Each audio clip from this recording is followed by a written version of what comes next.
Welcome to welcome to another episode, everyone. A blood enters the Crip module by accident, if you will, in the Los Angeles County Jail, and he is pulverized, demolished. Nevertheless, this led to an intense war between the Bloods and the Crips there in the Los Angeles County Jail, because this is only part one, because the Bloods quickly struck back and retaliated with their loved one, who we are going to refer to as Young Blood, hit the Los Angeles County Jail, and the police put him there in the Crip module.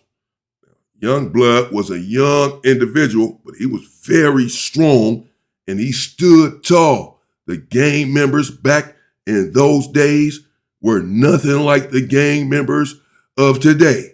These gang members today, you can look at 99% of them and laugh. Just laugh at them. They are laughable. But those individuals back in those days were extremely strong and steeply involved in the gang culture. They represented their hoods with all of their life, and many of them gave their lives for their hoods.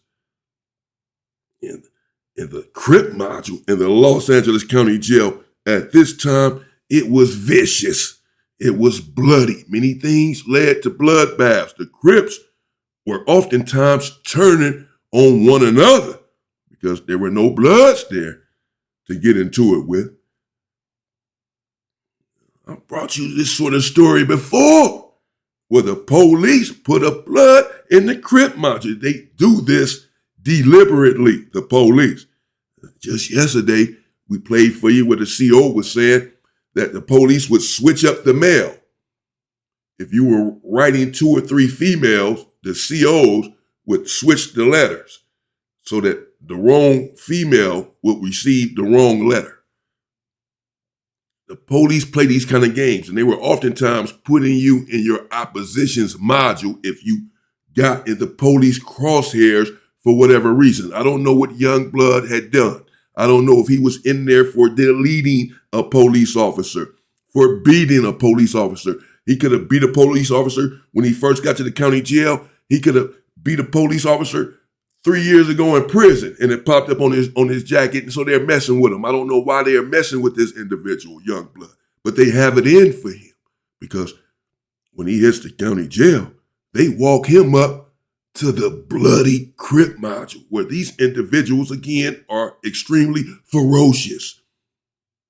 No matter how many times they paint the Los Angeles County Jail, they can never cover up the blood that is on the walls inside of the Crip module.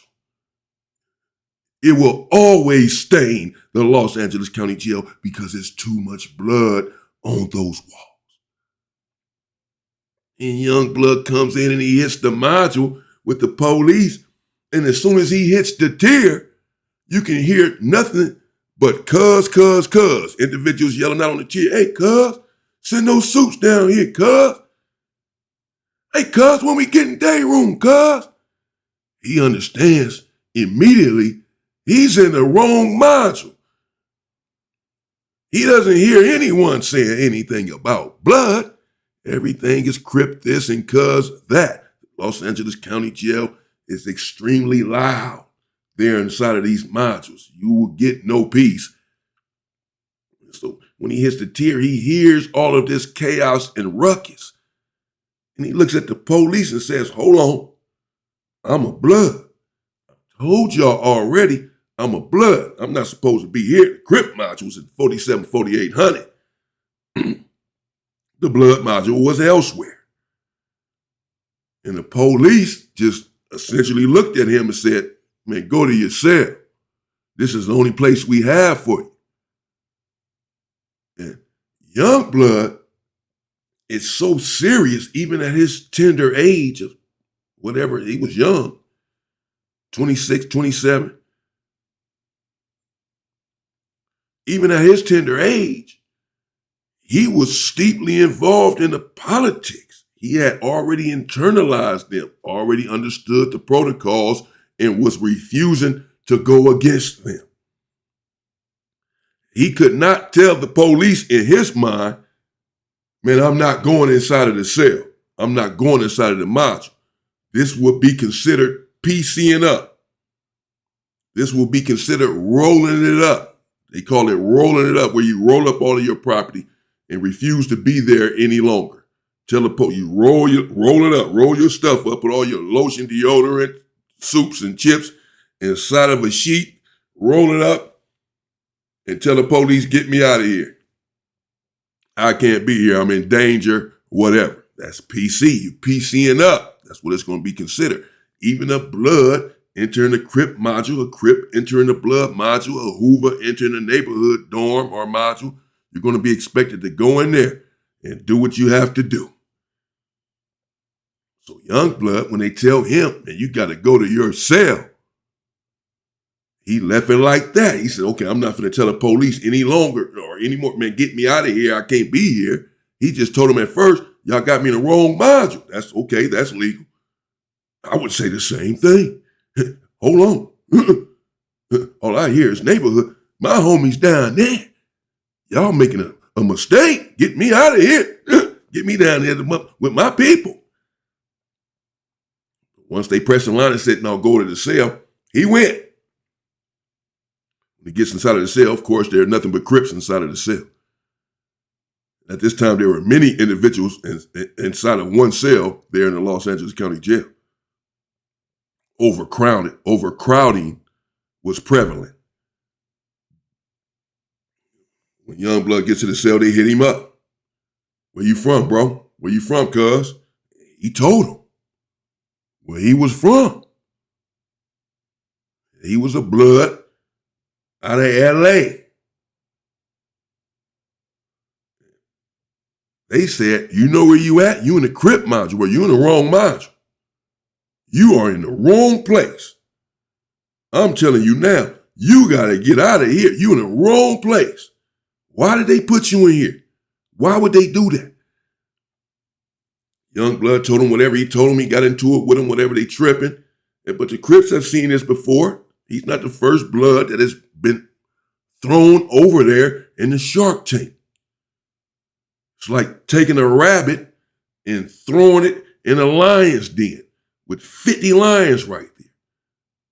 Finna rip this thing to pieces.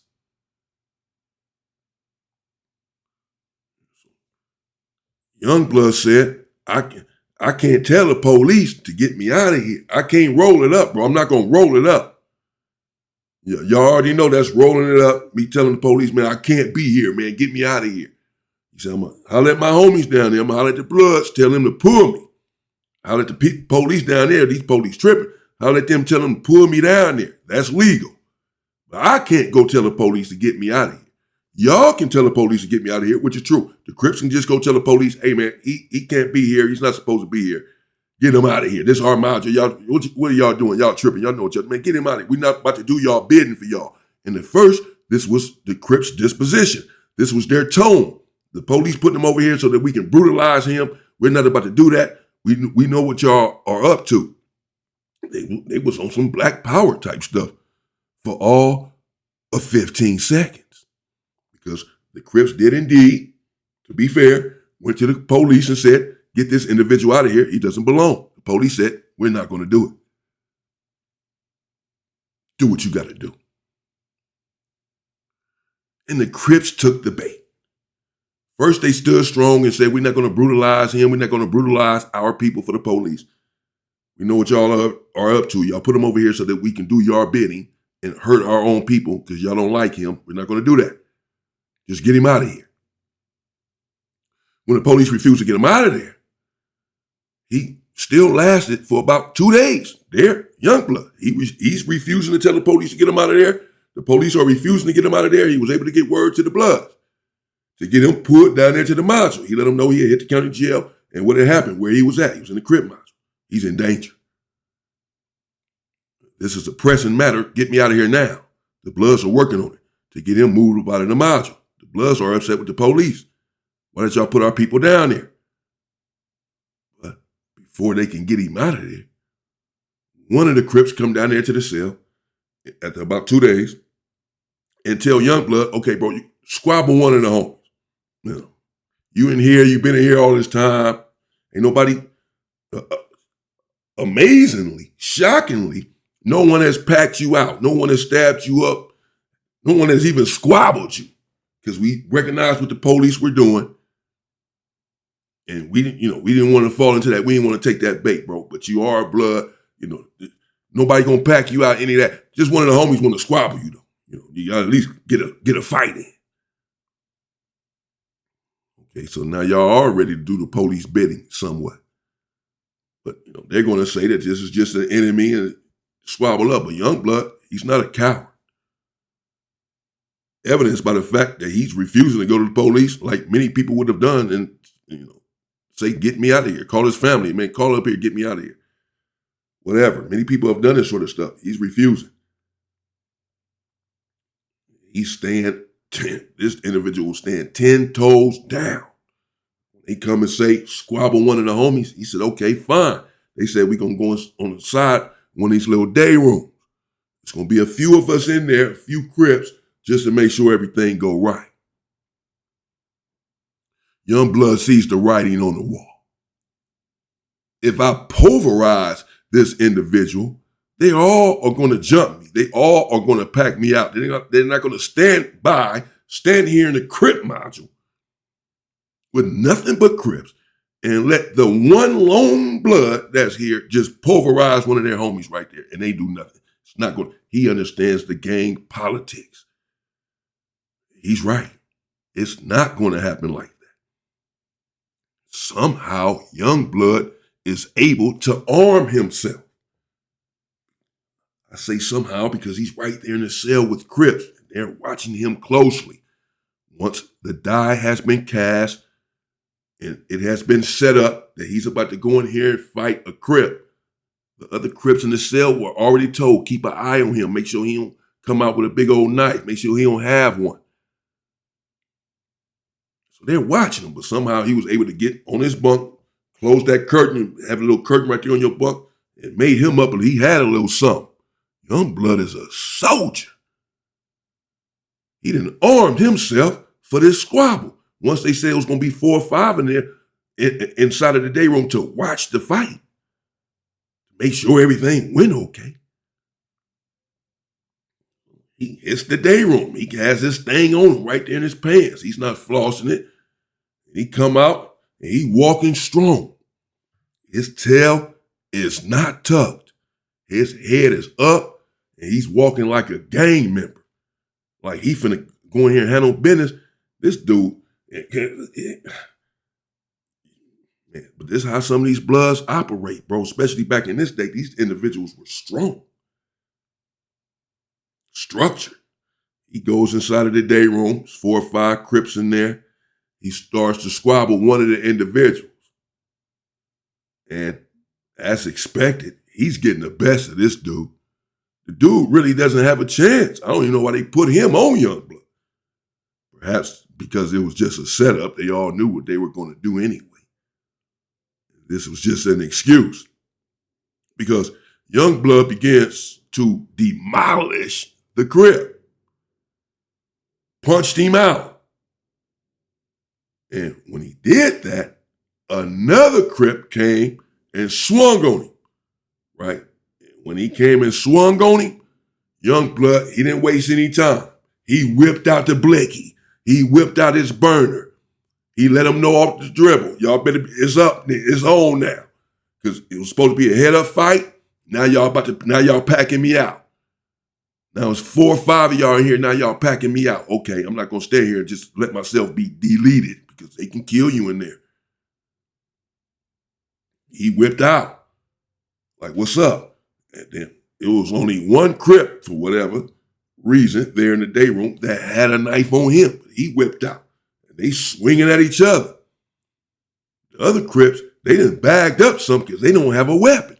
And Youngblood is in there going crazy. He's swinging it. He's trying to bag these people up off of him. So he's swinging it. He done hit 2 Crips at least. He done stabbed at least 2 of them. But the one individual that had the knife on the Crip side, he was able to hit Youngblood as well a couple of times. He was also a soldier. He was a strong individual. He wasn't a coward. He got up on Youngblood and hit him. Bam! And when he hit him, Youngblood go to sort of grab himself, grab his stomach or what have you, where he was hit at. Another Crip hit him, bam, in the face without a weapon, just punched him. No, boom, he was already weak, losing blood, and he got him on the ground. Youngblood still had his thing, and he's still he on the ground trying to swing his thing. He's trying to stab, he hit people in the leg. He's trying to get back up, but they own him. They own him. It was like 4, possibly 5 individuals that are on him. Minimum of 4. Punching on him and all. He on the ground. He's weakened. He's getting weaker, and they're not letting up. They're upset now because he done pulled out his thing and stabbed a couple of them. They done stabbed them back, but now they're brutalizing. The odds are insurmountable. Youngblood cannot overcome this. There are too many of them in there, and these individuals are indeed ferocious. They're on him like a pack of hyenas.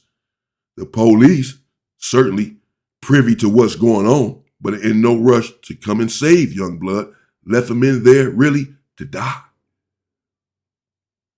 Eventually, finally, the attack dissipates. It subsides, really, because these individuals were tired, exhausted from swinging on Youngblood so much. Youngblood is down there on the ground, and he is indeed a bloody mess. It was a bad sight to see because the dude was such a soldier. But they brutalized him. His face was swole. He had blood all on his shirt, but he was still standing strong, as far as like when the police came to get him, he's still like, he didn't tuck his tail. He was still lucid and comprehending what was going on, but he was in bad shape. He had fought so hard and fought so valiantly. He had earned the respect of everyone, including the police. But that's not enough, because the Bloods quickly caught wind. Prison, the county jail, even here in society, it's a small world, and word travels swiftly. And the Bloods rapidly caught word that their young homeboy, their young rider, their young soldier, who had stood so tall, refused to even tell the police to get him out of the module. Simply refused. He said, I'm not telling the police nothing. Y'all tell them, I'm not telling the police nothing. It is what it is. Y'all got to kill me and get me out of here. But I'm not telling. I hit my people. I hit the Bloods already, told them to get me out of here. That's legal, but I can't go tell the police, bro. That's rolling it up. The dude refused. He stood down. And the Bloods were up in arms. They were raving mad. You brutalized our young soldier. We were trying to get him out of the module. Y'all know we were making efforts to get him out of there. Y'all know the police put him in there so that y'all can end up doing this. Y'all didn't do it for a couple of days, stood strong, recognized what the police were doing, and stood down. And then all of a sudden just changed y'all mind and just dogged the homie out, bro. Damn. Okay. All bad. It's up. It's war now.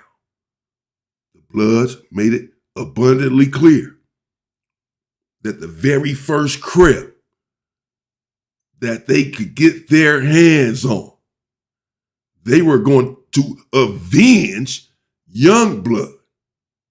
The very first Crip, they don't care who he is, how old he is, where he's from, it's up. Y'all done did this to the young homie?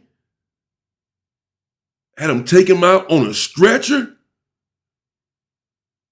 We went across y'all all the time in different scenarios here in the county jail. We don't do this sort of stuff to y'all. Why would you do this? They're pissed. And they began to cultivate sinister machinations, did the Bloods. They were looking for their very first victim to send an extremely strong message. They were not that deep in the LA County Jail in comparison to the Blood, in comparison to the Crips. The Bloods were not that deep compared to the Crips were deep. But there were some Bloods there.